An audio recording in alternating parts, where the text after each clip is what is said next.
बाबा साहब अम्बेडकर ने कहा कि मैं उस समाज की कल्पना ही नहीं करता जहां स्त्री बराबरी से खड़ी ना हो।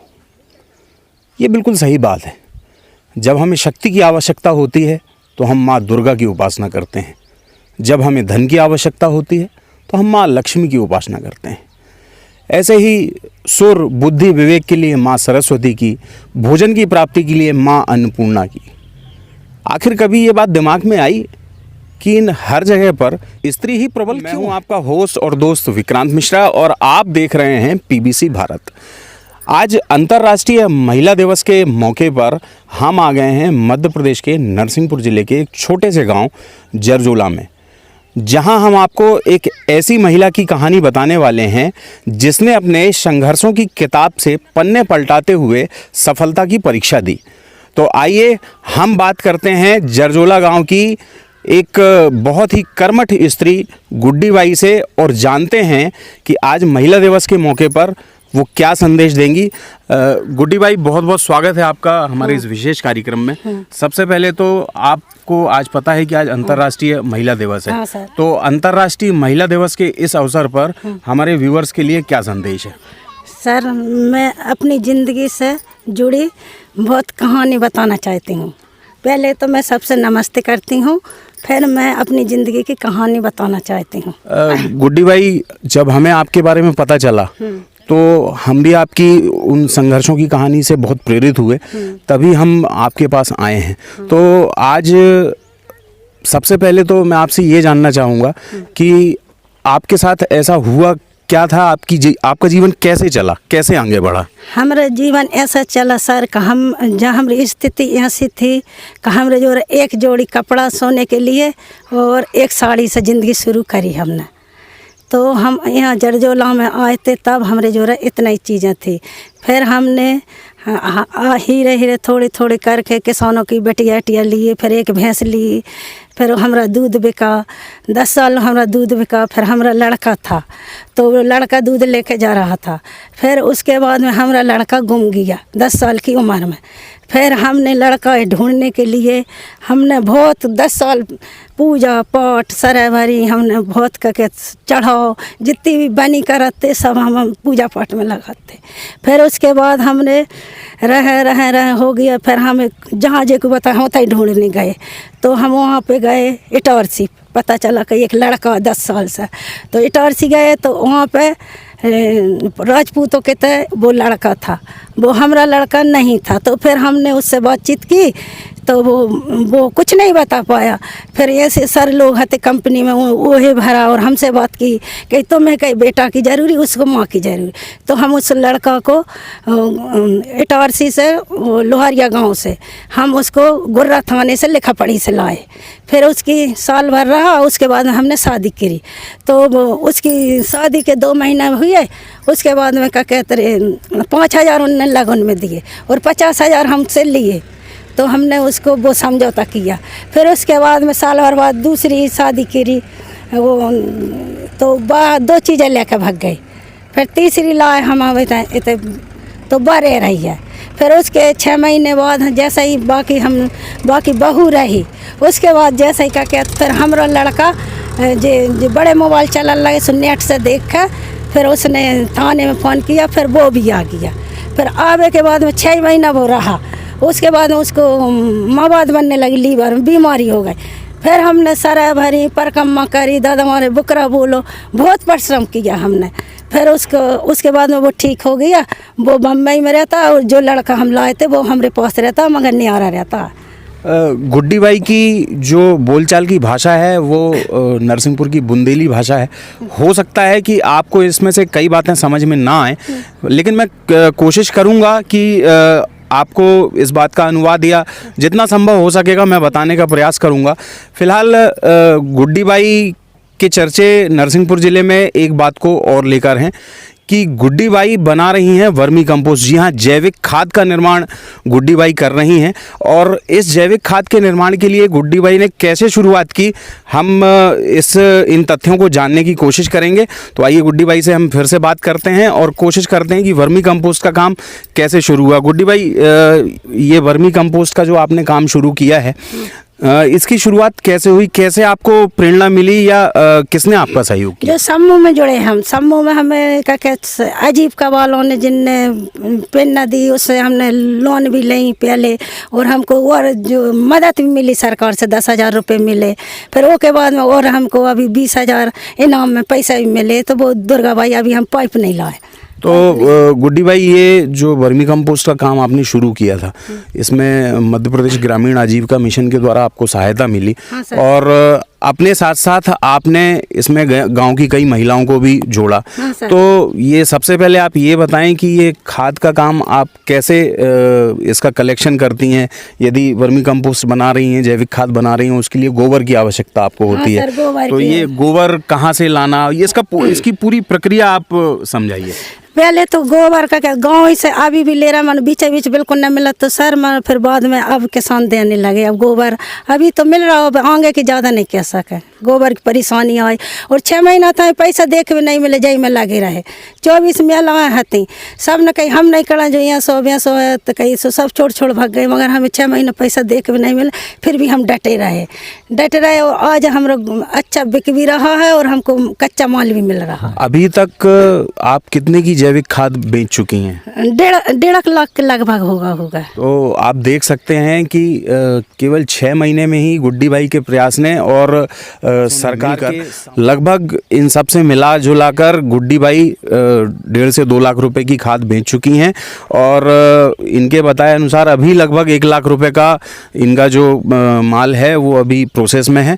तो गुड्डी भाई, गांव की और कितनी महिलाएं आपके साथ काम करती थी? अब हमारे साथ अब 3 बच्ची हैं, हती तो 24 समूह की, 4 समूह की सब हती, कोई 5 कोई 10, तो ऐसी 24 महिलाएं हती। मगर वे 8 ही दिन रही थी। सो पहली शिफ्ट को जितना बिको तो हमें चाहे 200-300 रुपये आए, हमने पूरे बांटे।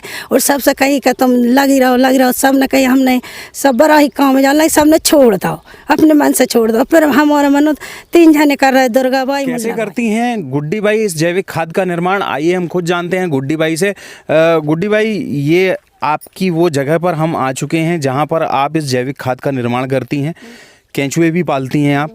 तो इस जैविक खाद को शुरुआत से बताइए कि ये कैसे निर्माण होता है, और ये इन जो हम की केंचुए देख पा रहे हैं, ये इन केंचुओं का क्या काम होता है? ये केंचुआ अपन गोबर लो, गोबर है अपन ने ठंडा करो पानी में 10-15 दिन। उसके बाद में अपन ने केंचुआ छोड़े तो खा के जो खात है, तो उससे जो खाद बनता है चाय पत्ती जैसा। अच्छा, तो गुड्डी भाई, ये जो केंचुए हैं यही खाद निर्माण करते हैं, यही खाद बनाते हैं। आप इन केंचुओं का भी विक्रय करती हैं, इनको भी बेचती हैं? हाँ सर। तो अभी तक आप कितने केंचुए बेच चुकी हैं? पर तो 14,000 के बिके थे, और अब 10 साल 10,000 के बिक गए। मतलब कुल 24 से 25,000 रुपए के गुड्डी भाई केवल केंचुए बेच चुकी हैं। गुड्डी भाई, ये जो अन्य लोग खाद निर्माण करते होंगे वही केंचुए ले जाते होंगे? नहीं, वो हाँ, हम सभी को कहते हैं कि जो आप जहर डाल रहा है, आपके घर में गोबर है तो तुम खुद भी बनाओ। तो हम उन्हें को देते हैं, तो हमारे केंचुआ बिकते हैं और वे खाती बनाते किसान लोग। तो गुड्डी भाई, जब ये आप 15 दिन इस गोबर को पहले गीला करके सुखाती हैं, सुखाने के बाद क्या प्रोसेस होता है उसका? जैसे भेंजो का अपन ने डाला, फिर ये में डाला घरों में, फिर घरों में डालने के बाद में जब खाद बन जाता है चाय पत्ती जैसे, फिर हम उसको हटा लेते हैं, फिर उसको छन्ना में छान के बोरियों में पैक कर देते हैं। तो उसमें क्या आप कुछ हमें तैयार माल दिखा सकती हैं जो आपने छान के एकदम रेडी कंपोस्ट बनाया हुआ है?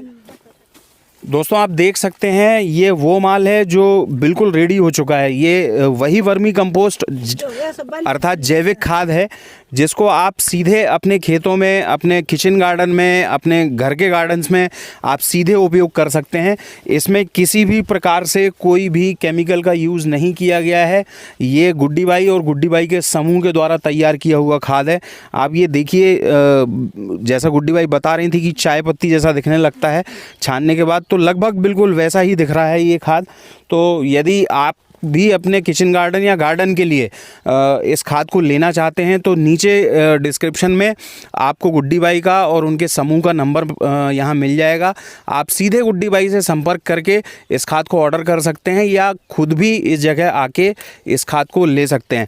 गुड्डी बाई, ये आपने काम किया है, निश्चित रूप से ये बड़ा सराहनीय कार्य है।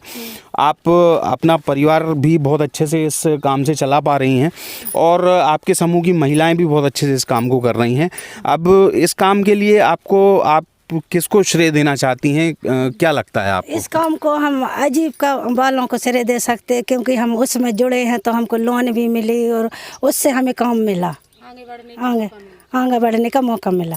निश्चित रूप से आप देख पा रहे हैं कि कहीं ना कहीं मध्य प्रदेश शासन का जो ग्रामीण आजीविका मिशन है वो गुड्डी बाई जैसी कई महिलाओं के लिए बहुत अच्छा काम कर रहा है और आगे भी वो ऐसे काम करते रहें। आगे इस मामले पर हमारे साथ बात करने के लिए मौजूद हैं मध्य प्रदेश ग्रामीण आजीविका मिशन के ब्लॉक मैनेजर सतीश साहू जी। तो आइए हम उनसे बात करेंगे और जानेंगे कि उनके प्रयास अभी तक कैसे रहे हैं और आगे क्या क्या उनकी योजनाएं हैं शासन की तरफ से जो गुड्डी बाई जैसी महिलाओं को सशक्त बनाने का काम कर रहे हैं। सतीश भाई, बहुत बहुत स्वागत है आपका हमारे इस कार्यक्रम में। सतीश भाई, क्या कुछ कहना है? आज गुड्डी बाई को हमने कवर किया है, तो गुड्डी बाई के लिए और गुड्डी बाई जैसी अन्य महिलाओं के लिए आज अंतर्राष्ट्रीय महिला दिवस पर आपका क्या कुछ कहना है? मध्य प्रदेश राज्य ग्रामीण आजीविका मिशन मध्य प्रदेश शासन ग्रामीण पंचायत विभाग द्वारा संचालित है। इसमें जो है हम लोग बेसिकली SHG स्व सहायता समूह पे काम करते हैं, जो गरीब अति गरीब परिवार के लोग हैं। हमारा उद्देश्य है ऐसे गरीब परिवारों को आर्थिक और सामाजिक सशक्तिकरण करना।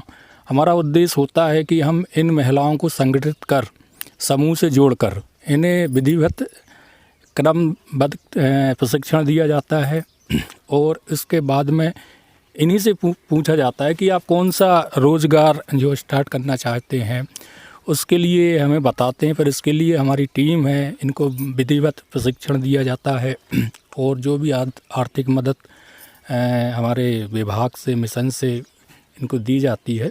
और निरंतर हमारे पूरे नरसिंहपुर ब्लॉक में 1386 समूह का गठन किया गया है और इनमें कई गांवों में हम वर्मी कंपोस्ट के लिए काम कर रहे हैं और उसमें समूहों को हम प्रेरित कर रहे हैं ताकि ये आजीविका का एक साधन भी है, बहुत अच्छा है और लोगों को एक जैविक खाद चूँकि उपलब्ध अपने ज़िले में, अपने गांव में, ब्लॉक में उपलब्ध हो, ऐसा हम लोग प्रयास कर रहे हैं।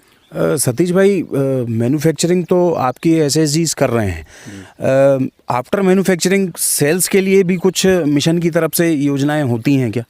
इसमें मध्य प्रदेश शासन का जीविका पोर्टल जो बना हुआ है, इनका प्रोडक्ट जो है जीविका पोर्टल पर रजिस्टर्ड है, जिस विक्रय जो है मध्य प्रदेश में कहीं भी लोग उस पोर्टल को खोल के देख सकते हैं और अपना ऑर्डर बुक कर सकते हैं और उनको माल जो है ट्रांसपोर्टिंग के माध्यम से उपलब्ध भी हो जाता है। तो आप देख पा रहे हैं कि शासन की इतनी शानदार योजनाएं हैं और ऐसे SHG को उन्हें एक प्लेटफॉर्म भी उपलब्ध कराया हुआ है कि वो अपना बनाया हुआ सामान उन प्लेटफॉर्म के माध्यम से आमजन तक SHG की हम बात कर रहे थे, आपका परिचय कराया।